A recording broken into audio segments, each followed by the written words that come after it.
ছেলে ভর্তি আরজিকর হাসপাতালে। স্ত্রী ও আরেক সন্তানকে নিয়ে দেখতে এসেছিলেন ছেলেকে। ঠিক সেই সময় ঘটল অঘটন। হাসপাতালে লিফটে আটকে মৃত্যু হলো ওই ব্যক্তির। কিভাবে এই দুর্ঘটনা ঘটল তা এখনো স্পষ্ট নয়। দুর্ঘটনার সময় কোথায় ছিলেন লিফট অপারেটর, স্বাভাবিকভাবে তা নিয়েও প্রশ্ন উঠছে। মৃত ব্যক্তি অরূপ বন্দ্যোপাধ্যায়, তিনি দমদমের বাসিন্দা। জানা গিয়েছে তার এক ছেলে আরজিকর হাসপাতালে চিকিৎসাধীন। স্ত্রী ও ছোট ছেলেকে নিয়ে হাসপাতালের 5 তলার ট্রমা কেয়ার সেন্টারে যাচ্ছিলেন। কোনো কারণে তীব্র ঝাঁকুনি দিয়ে লিফট আটকে যায়। উপরে ওঠার পরিবর্তে নিচে নেমে আসে লিফট। এভাবেই বেশ কিছুক্ষণ কেটে যায়। তারপর লিফট খুলে 3 জনকে বেরও করা হয়। ততক্ষণে অবশ্য অচেতন হয়ে পড়েছেন ওই ব্যক্তি।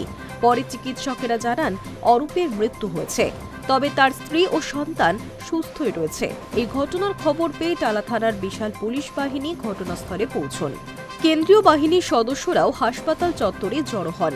পরিস্থিতি আপাতত নিয়ন্ত্রণে। এই ঘটনায় এখনো পর্যন্ত ওই ব্যক্তির পরিবারের তরফে কোনো অভিযোগ দায়ের করা হয়নি। কিন্তু স্বাভাবিকভাবেই এই ঘটনায় উঠছে নানা প্রশ্ন। কিভাবে দুর্ঘটনা ঘটল তা এখনো স্পষ্ট নয়। এই দুর্ঘটনার সময় লিফট অপারেটরই বা কোথায় ছিলেন তা নিয়ে উঠছে প্রশ্ন।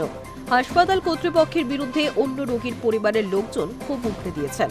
তাদের অভিযোগ, কোনো সময় লিফট অপারেটর থাকেন না, ফলে রোগীর পরিবারের সদস্যরা কার্যত প্রাণের ঝুঁকি নিয়ে হাসপাতালের লিফট ব্যবহার করেন। Hi news network.